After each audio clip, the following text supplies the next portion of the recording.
na galing sa labas. Example, yung mga gagawa ng mga factory dito. O kaya magtatayo ng mga hotel dito. Galing sa labas ng bansa ang mga kapital.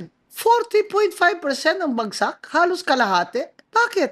Hindi ba klaro pa? Klaro na yan. Obvious na yan. Dahil sa corruption. Which is already world famous na tayo. Mr. President, world famous ka na. This is the worst country sa corruption. Sa corruption index ngayon, rank 33 na ang Philippines. O, di ba? May valedictorian ka talaga, BBM.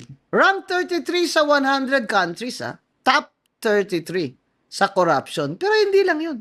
We are a poor country. We are a poor country, tapos mataas yung corruption, tapos yung mismong gumagawa ng budget natin, which is Congress, yung mismong magnanakaw sa flood control lang. Ang total ng mga infra at saka flood control, saka substandard na mga projects. Dahil sa kickbackan, di ba ang total nila is around 1.9 trillion?